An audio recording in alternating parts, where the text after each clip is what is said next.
Bir önce kendimi tanıtmak istiyorum. Siz biliyorsunuz, Candaş'la Deniz zaten biliyor. Void ekibiyle burada daha yeni tanışıyoruz. Ben böyle aslında sosyoloji ve neuroscience üzerine çalıştım. Daha sonra yaklaşık bir 10 senedir de Candaşlar'la ilk hatta yeni medya mapping işlerine girişmeye başladık. O zamandan beri de bu alanda prodüktörlük yapıyorum. Ve farklı farklı projeler üretiyorum. Daha çok interaktif creative coding alanında odaklıyım. Bahçeşehir Bilgi Üniversitesi'nde de yapay zeka, cyber culture dersleri veriyorum. Bu şekilde. Şimdi biraz sizleri tanıyayım. Candaş'la Deniz'i dediğim gibi zaten önceden tanıyordum. Şöyle başlayalım. Void az evvel de söyledim. Aslında nasıl kurulduğu bir kolektif olarak mı başladı, kimin fikriydi, nasıl hikayeye başladınız, onu önce bir nasıl kurulduğunuzu öğrenmek istiyorum. Daha sonra yavaş yavaş zaten yeni medya hikayesine dalıyor oluruz. Sesim geliyor mu şu an? Herkes duyuyor galiba seni. Tamam. Her neyse. Biz de kulaklık takalım istersen. Çok az geliyor da yüksek sesle konuşuyor. Aynen. Void'in hikayesi Bahadır'la başladığımız bir hikaye. Bahadır benim hazırlık döneminde üniversiteden beri beraber oldum ve proje bazlı birçok yerde beraber iş ürettiğimiz ve işte çeşitli yerlerde tasarım, animasyon üzerine sürekli beraber çalıştığım bir arkadaşımdı. Ondan sonra işte birkaç proje bazlı deneyimimiz ve işte birkaç stüdyodaki çalışmalarımız sonrasında hani kendi kimliğimizle bir şeyler yapmayı düşündük ikimiz. Hı hı. Aslında Void'in en kısa özeti bu. Yapmak istediğimiz şey şuydu aslında en basiti. Üretmeyi seven iki insan olarak kendi üretebileceğimiz ve kendimizi görsel anlamda ifade edebileceğimiz, istediğimiz projelerde çalışabileceğimiz bir alan yaratmaktı. Bu yurt içi ve yurt dışı. O hikayeyle başladık ve sonrasında işte 5 senedir bu Void hikayesi bu şekilde devam ediyor. Tabii burada işte bu ekip bazen büyüdü, bazen küçüldü. Yani sadece ilk baş çıkış amacımız aslında bir kolektif gibi. Beraber bir araya gelelim. Gerekirse yanımıza işte arkadaşlarımızı projeler üretelim. İşte finansmanıyla, konseptiyle, görseliyle bunların hepsini biz çıkaralım. Ne kadar Ve zamandır devam peki edelim. aktif olarak Beş iş senedir üretiyorsunuz? Void 5 senedir ismiyle. Void ismiyle üretiyoruz. Yani 10 sene diye varan bir işte hem işte grafik tasarım, animasyon, 2D, 3D animasyon, projeksiyon mapping'le iç içeyiz. Ama hani 5 senedir Void kimliğiyle beraber devam ediyoruz. Şu anda işte 4 kişilik bir ekibimiz var. İşte Bahadır, ben ve Taylan ve Cüneyt ile devam ediyoruz şu an. Ve tabii bu ekip hani hem projenin gerektirdiği kısımlarda hem genişliyor veya küçülüyor. Aslında yani kısaca en basit Süper. anlamıyla Çok sağ ol. bu şekilde Void. Tamam. Şimdi sizin hikayenizi az çok biliyorum. Bayağı eski arkadaşlar olduğunuzu biliyorum.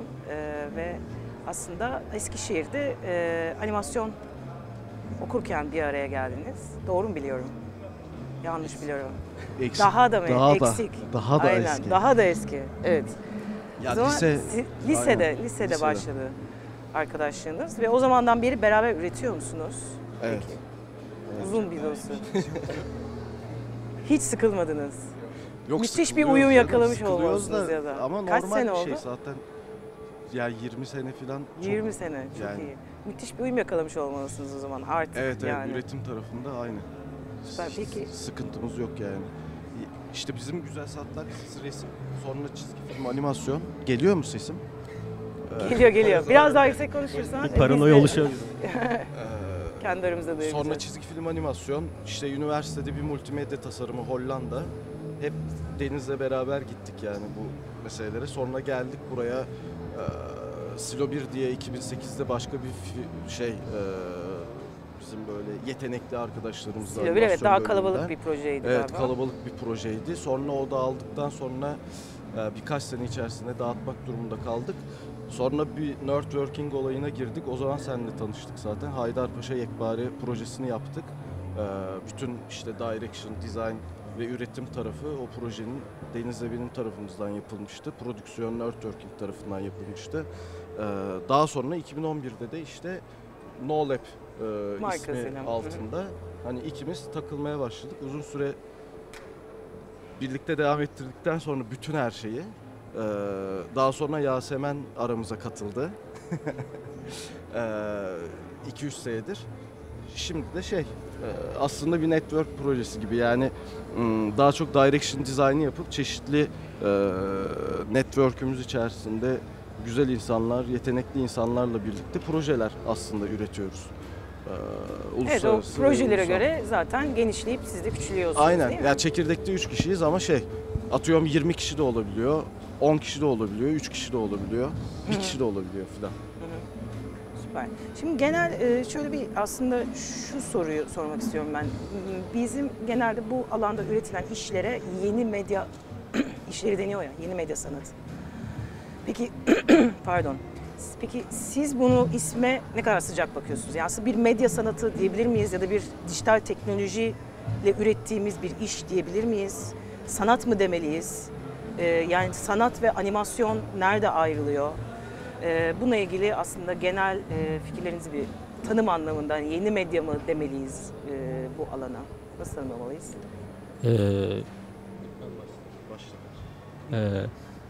Yani aslında yeni medya sanatı tabiri bana çok bir şey ifade eden bir kavram değil. Yani ben sadece yaptığımız şeyi şöyle hani bir tırnak içinde ifade etmem gerekirse hani daha çok deneyim sanatı veya deneyimleme üzerine geliştirilen projeler olarak tabir edebilirim. Tabii hani bunu yaparken de teknolojinin getirdiğilerinden faydalanıyoruz. Bu da tabii hani belki yeni medya kategorisi altında bizi sınıflandırıyor olabilir.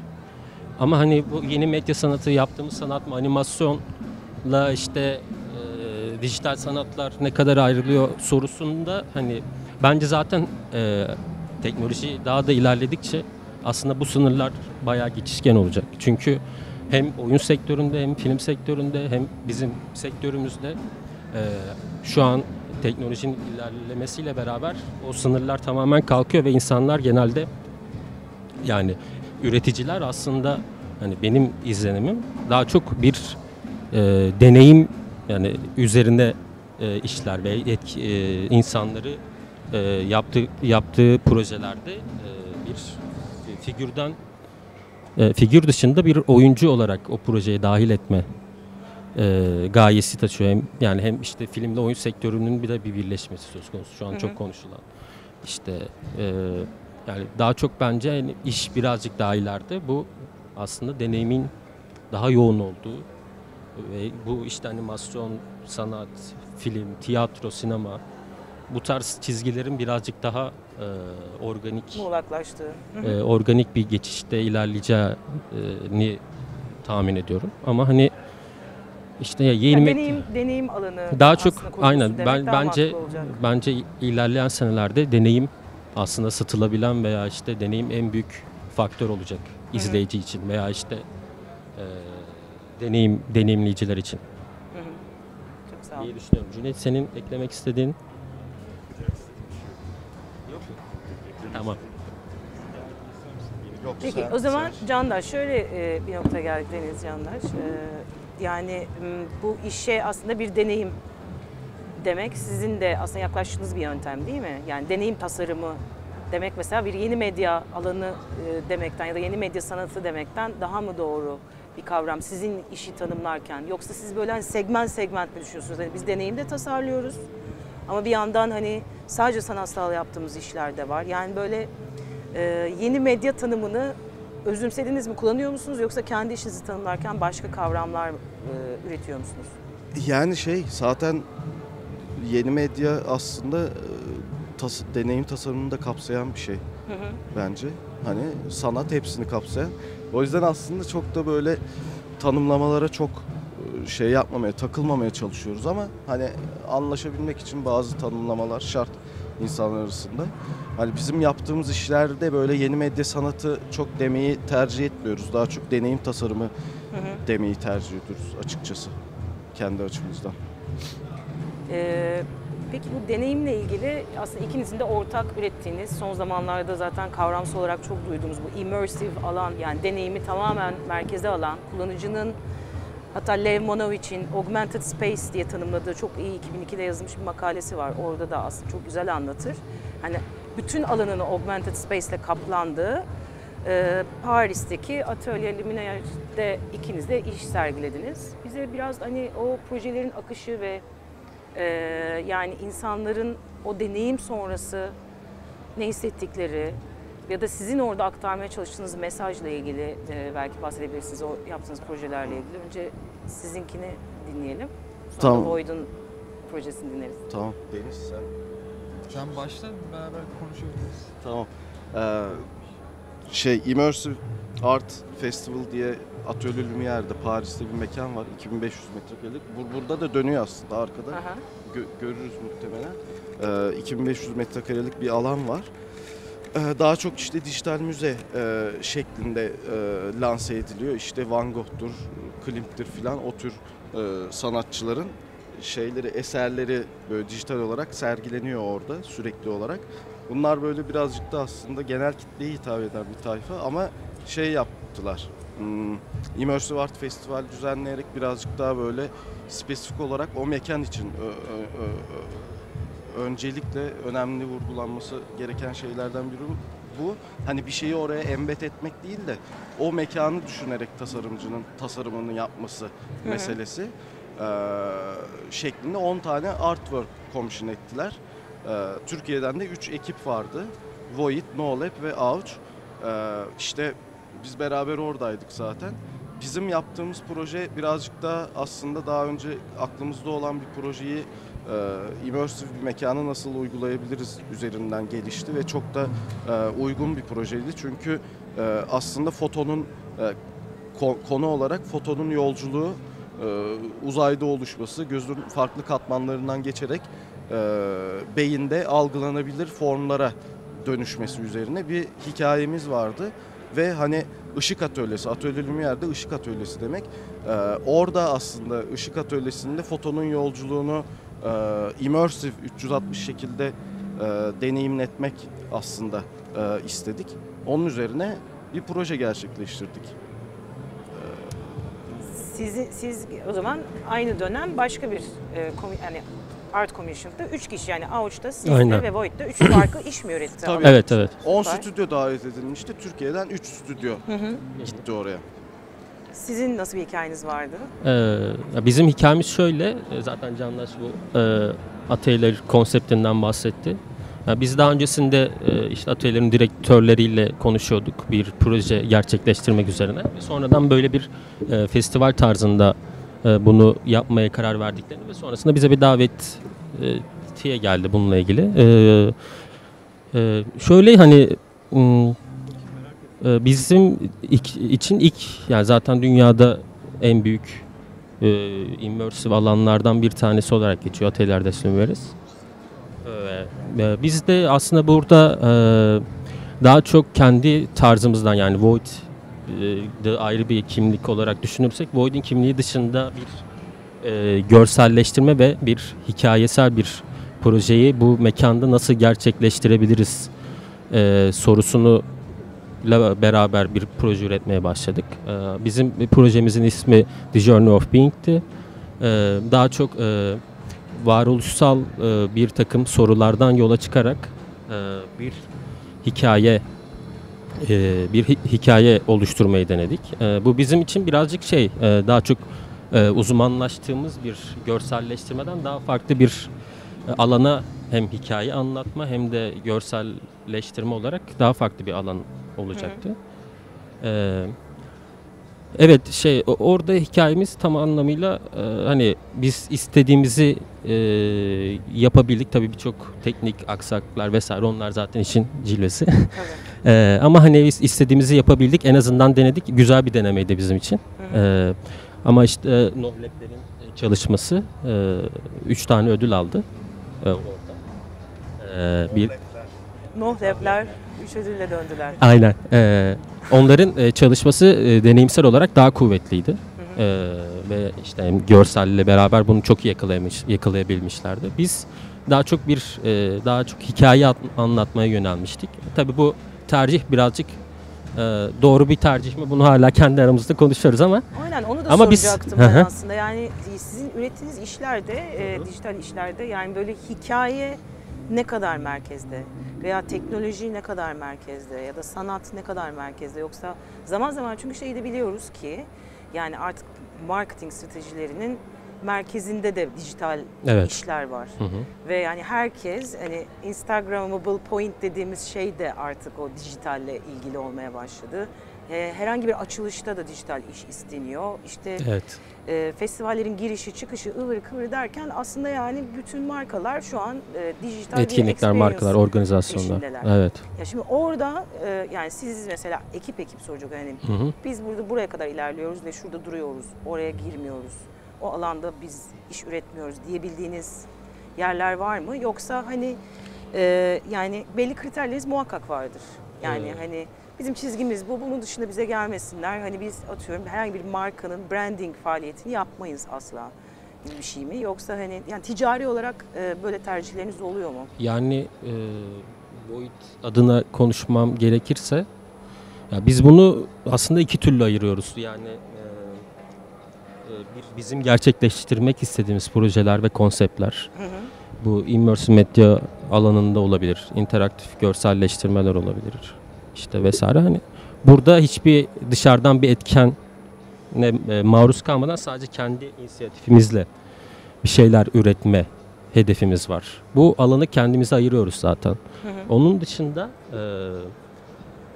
markalardan veya organizasyonlardan gelen taleplerin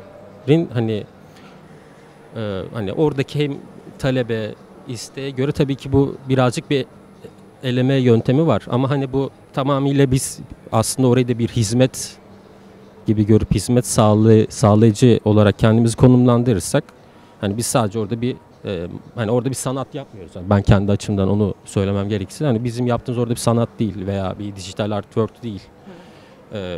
O sadece bir iş, work yani hani müşterinin istediğiyle bizim görsel ve konsepsel dünyamızın birleşimiyle ortaya çıkan bir şey. Ama bu bizim açımızdan bir sanat değil. Yani markaya sunduğumuz şey. Biz hani Yani ticari faaliyetlerinizi aslında hani ayrı evet, bir şekilde ayırdınız. yani. Onları da zaten fark ediyoruz ki hani çok da aslında hani sosyal medyanızda Evet. ya da falan Evet, o hani konuda o daha ayrı bir o bizim göstermek istemediğimiz ve var olmak istemediğimiz bir alan zaten. Bir kısım ama tabii ki hepimizin hepimiz yaşamsal- oradan geçiyoruz. aynen yaşamsal Tamam, faaliyetler ve işte hayata gerçekleştirmek istediğiniz bazı projeler ve idealleriniz var ve bunlardan ödün vermemek, ne kadar az ödün vererek bu yolda ilerlemeye konusunu sürekli aramızda tartışıyoruz zaten. Ama hani bu tamamen o bizim için farklı bir alan yani. Orada biz aslında bir sanat vesaire konuşmuyoruz. Sadece marka ve istediği ve hani bizim de yeteneklerimiz, kabiliyetlerimiz devreye giriyor. Evet. Yani siz galiba Nohlab artık nispeten biraz daha sanat üretimine ağırlık verdiği için yani ticariyle kurduğu ilişkiyi değiştirmeye artık başladı diye düşünüyorum. Yani uzun süredir de öyle yapıyorsunuz. Evet diye yani izliyorum, bir değil mi? Yani, Yani- ticaret odaklı böyle hani yeni medya stüdyosu ya da hani tamamıyla hani markalar üzerine, brandingler üzerine çalışan böyle yaratıcı bir stüdyo değiliz. Biz zaten yapmak istediğimiz şeyi yapıyoruz. Hani böyle ticari bir kaygı içerisine girmeden yapıyoruz. Ve doğru kolaborasyonlarla hani ki bu şey de olabilir, commission eden taraf da olabilir ki bu çok önemli hakikaten.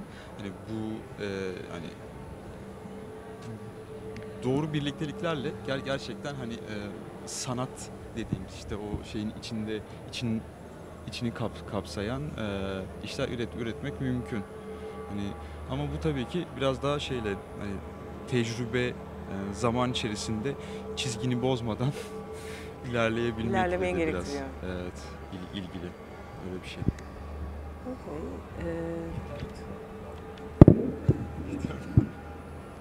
Peki o zaman şeyden bahsedelim biraz. İkinizin de gene Deep Space'te işleriniz oldu. Biraz hani müzisyenle kolabore etmek hikayesine girebiliriz.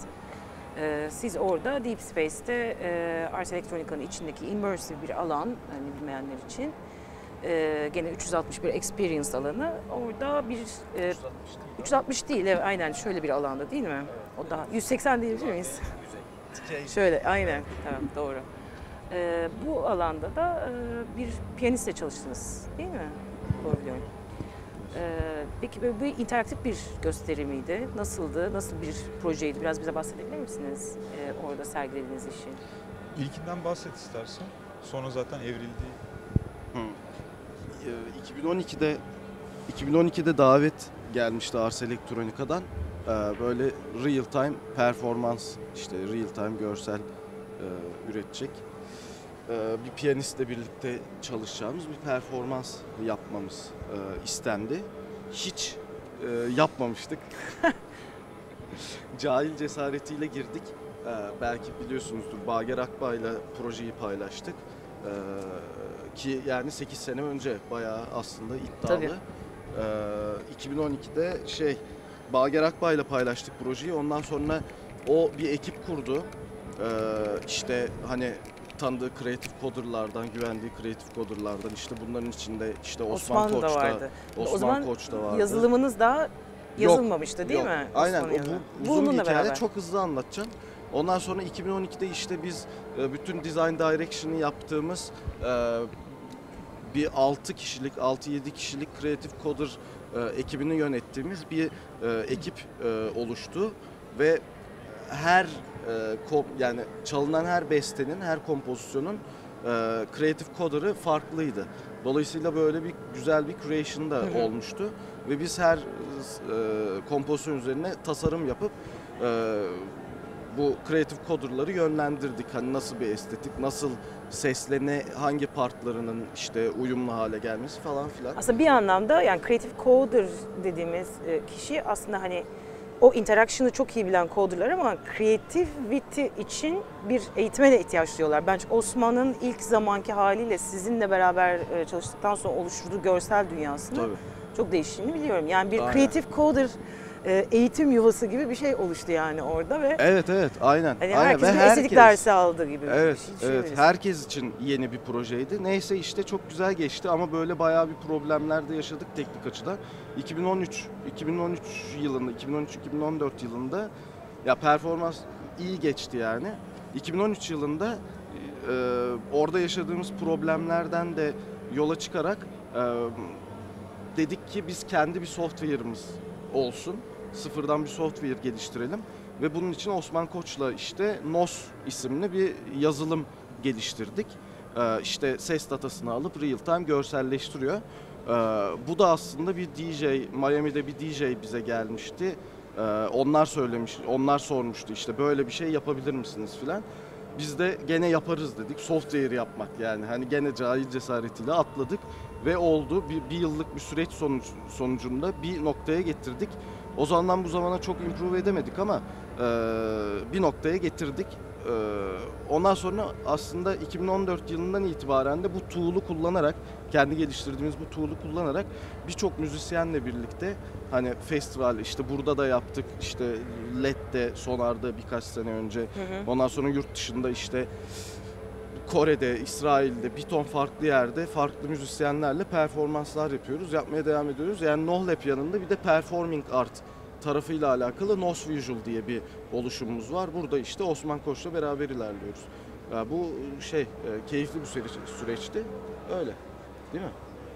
Evet, gayet. Var mı bir şey ekleyeceğiniz? Süre azalıyor biraz da. Sizde bir şey varsa. Tamam. Bakalım. Evet, 8 dakikamız var. Ya, Sizin de Deep Space'te Abysmal evet, adında bir projemiz vardı. müzisyenlerle de bir şeyler yapıyorsunuz değil mi? Evet. Çalışıyorsunuz. Peki interaktif görsel üretiyor musunuz yoksa Yani- hani daha çok başka türlü bir Ya kolaborasyon? interaktif var? şöyle yani denemelerimiz oldu ama hani bu denemeler şu an bir projeye dahil olmadı. Sadece ufak tefek denemelerimiz var kendi Hani tabii ki ileride buna dair bazı kafamızda süren ve devam eden görüştüğümüz bazı organizasyonlarla devam eden belli bir süreçler var. Ama şu anda hani tamamen interaktif ürettiğimiz candaşların NOS'u gibi bir yapımız yok. Biz aslında zaten bu deneyimi en çok kuvvetlendiren şey bizce %50 görselse bunun %50'si de sound, design ve müzik olarak zaten görüyoruz. O yüzden yaptığımız çalışmayı hem aynı zamanda üretirken görselleri aynı zamanda bunun da sesle etkileşiminin de nasıl olacağını da hayal ederek üretmeye çalışıyoruz. Daha çok ses tasarımcısı veya ses sound design ses tasarımcısı arkadaşlarla collaboration yaparak biz çünkü bizim kendi böyle bir bilgi birikimimiz yok. Var mı özellikle çalıştığınız bir ekip?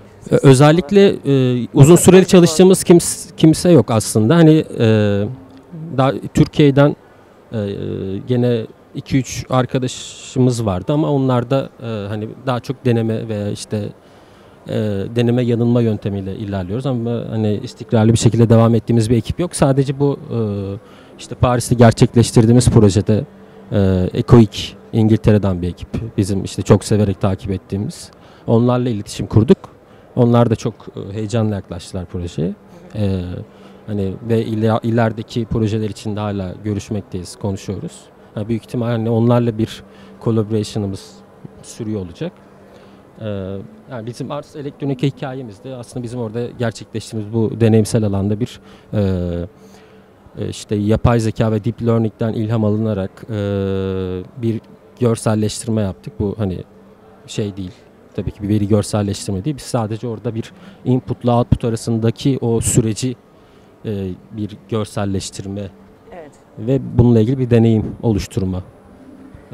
Sizin ekibinizde var mı daha creative coding alanında çalışan ya da buna yok, bizim daha görsel üreten biz bir evet ekip daha misiniz? çok görsel taraftayız. Ama hani işte candaşlar var. Collaboration kurabileceğimiz olan sürekli konuşuyoruz zaten hani yakın iki ekibiz. İşte neler yapabiliriz.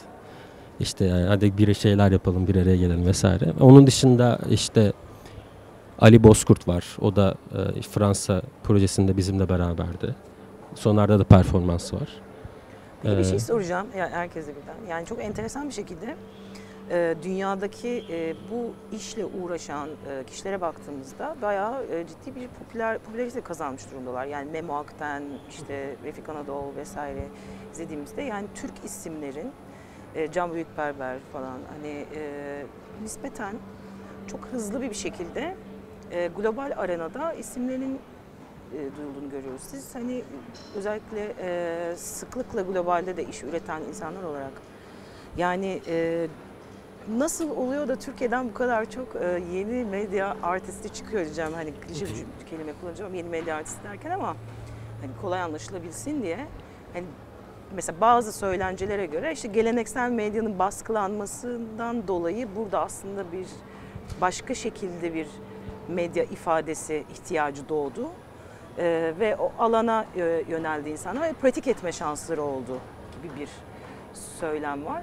Yani sizce nasıl oluyor da dünyadaki hani böyle isimlerden öne çıkanların birçoğunun Türk oluşu nasıl oluşuyor? Yani Türkiye'den çok fazla yeni medya artisti çıkıyor bence yani. Algıda seçicilik var bu noktada. Bir Öyle de mi 80 diyorsun? milyon insanız yani. Bir 10 tane çıksın. Ama yurt dışında da bu sorular soruluyor. Mesela işte bu Atölye Lumière'de işte 3 tane Türk kolektifin iş üretmesi işte bizim ödülleri yani 3 tanesini almamız falan filan. Oradaki işte hani şey mekanın başındaki işte adamın da sorduğu bir soruydu yani. Biz orada değildik ama siz oradaydınız. Nasıldı? Ya Bizim Fehmi'nin cevabı. Şeydi, hani o da ne cevap vereceğini bilmiyordu. Hani arkadaşlıkla ilgili dedi yani. Aramızdaki bağ ile ilgili. Başka söyleyeceğim bir şey yok dedi. Aynen. Aslında hani ben sen de Ne oluyor yani? Yok yani her söylediği buydu yani. Orada da konuşmayı biz dinledik. Candaşlar yoktu. Hani birbirimize olan bağımız ve hani Birlikte çalışabilme kapasiteniz aslında sizi güçlü kılıyor gibi bir şey mi durumu var? Beklemiyorlardı ya. Yani böyle Türkiye Türkiye'den Ha, evet. böyle bir şey biraz sürpriz oluyor onlara. Onu aslında şaşırıyorlar. Mikrofona şey biraz öyle. Tabii. Efendim? Mikrofona söyle. Şaşırdıkları için hani hiç beklemiyorlar. Hani Türkiye'den deyince çünkü hani ne bileyim İngiltere'den ya da Amerika'dan ya da ne bileyim Japonya'dan Hı hı. değiliz. Ya da yani aynen bayağı Peki, Peki, dünyada en Türkiye'den çok nereden olunca şaşırıyor. O yüzden soruyorlar. Yani Türkiye'den 3 tane 4 tane nasıl çıktı Peki- falan gibi peki, aslında altında öyle bir şey var. Candaş gibi geliyor sence, bana. sence peki şey mi? Sen bu bizim dünyada uluslararası arenada işte 3-4 tane, 5 tane, 6 tane büyük ekip veya isminde olması Çok var şaşırılısı bir şey mi bizim açımızdan, Türkiye açısından, yoksa veya bununla ilgili bir fikrin var mı? Hani bu nereden? Ya bence şeyin de etkisi var, hani böyle estetik birazcık yani hani bizim ekip işte bizim tayfanın estetiği birazcık aslında benziyor. Bayağı benzer işler yapıyoruz. O yüzden o estetikte bir şekilde tuttu herhalde. Ne bileyim. Yani çok da acayip bir olay yok yani. Ama güzel bir şey, yani seviniyoruz biz de hani böyle şey falan Bu filan. alanda. Yani çok da uzatmayalım bu muhabbeti. Peki, milliyetçi olmasın diyorsun. Peki, o zaman son bir dakikamız kalmış. Bu dakika atladı bu arada ya. Öyle mi? Candaş birazcık daha konuşacak. Evet, yok olay oldu orada.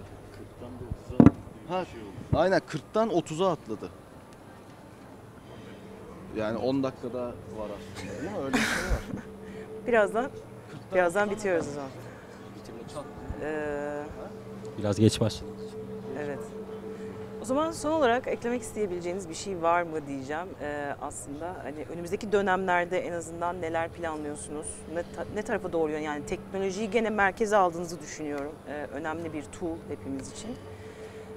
Yani daha böyle hayal ettiğiniz, şöyle bir şeye doğru yönelsek ve böyle bir dünya açılsa biz de çok mutlu olurduk dediğiniz ya da hedeflediğiniz yerler var mı önümüzdeki dönem içerisinde? Yani bizim taraf için en azından kendi fikirlerimi paylaşayım. Hani bu immersive experience durumunu daha farklı bir noktaya götürmek. Yani şimdi sadece vision ve sound meselesi değil. Hani algı, yani işte deneyim dediğimiz şey aslında 360 bir ton farklı algıların bir arada kullanılmasıyla olan bir mesele, bir örgü diyeyim. O yüzden aslında hani medya olarak işte işlerimize hani daha farklı medyumlar eklemek istiyoruz. Sadece işte görseli mekanla işte birlikte embed edip immersive bir sesle de desteklemek gibi değil de Ne var mesela? İşte koku, işte mesela koku ya da işte ısı değişebilir ısı belki. değişimi, kişilerin yaptığı, yürüdüğü yolun aslında mekanın tasarlanması. Birazcık da aslında mekansal tasarımı da Biraz da interaction o zaman olsun. yani düşünebilir miyiz? interaction böyle oyuncaklı interaktif şeylerden bahsetmiyoruz, yani onlar da keyifli ama interaktivite bir noktada çok fazla şeye de dönüyor. Oyuncak noktasına da dönüyor. Bizim yaptığımız işler çok böyle teknofetişist, estetik bir objeye de dönüyor. O yüzden zaten aşağıda mesela bizim Inline diye bir projemiz var. Bir ışık enstalasyonu diyelim. O mesela hani Instagram Point'e dönüyor filan. Bunların hepsini daha sonra başka bir panelde, hepsini. konuşuruz ama birazcık da aslında nasıl diyeyim, hani konsept sadece işte estetik olarak bir tatminiyet değil de konseptten yola çıkarak daha 360 deneyimler tasarlamak aslında daha ilgimizi çekiyor aslında süreç içerisinde. Güzel. Zaten oraya gidecek gibi de gözüküyor aslında. Kısmet. etkinlikler. O da ayrı konu. Evet. Sizin var mı bir planınız, yöneldiğiniz bir alan, hedeflediğiniz yerler? Ya bizim hedeflediğimiz şey daha çok işte yani candaşların vizyonuyla birazcık uyuşuyor. Yani bir deneyimi kuvvetlendirme şekilleri ve teknikleri üzerine çalışmalarımız var. Hani Hani bu tabii işte VR olabilir, işte bu işte yeni Microsoft, Amazon, Google gibi birçok firmanın şimdi AR alanında birçok yeni atılımı var. Bu onlarla bir şeyler denemek. Yani bunlar sadece tool ama tabii tool'lardan bahsediyorum. Yani bizim yapmak istediğimiz şey hani bir konseptiyle beraber hani kişiyi de o konseptin içine dahil edebileceğimiz, sürükleyebileceğimiz projeleri hayata geçirmek. Hani aslında hedefimiz yani bir ilerideki planımız sadece istediğimiz zaman, istediğimiz şekilde, istediğimiz tool'ları kullanarak yapmak. Çok fazla istediğimiz oldu ama Aynen. bazen istemediğimiz şeyler de olabiliyor oldu. Aynen. Ya o özgürlüğe kavuşabilmek Evet. en azından. Hem teknik anlamda hem görsel ve yetenek anlamda sürekli bir gelişme ve işte gelişme sürekli devam ediyor olmamız. Yani en büyük hedefimiz. Onun dışında tool'lar vesaire çok önemli değil bizim açımızdan. Tabii.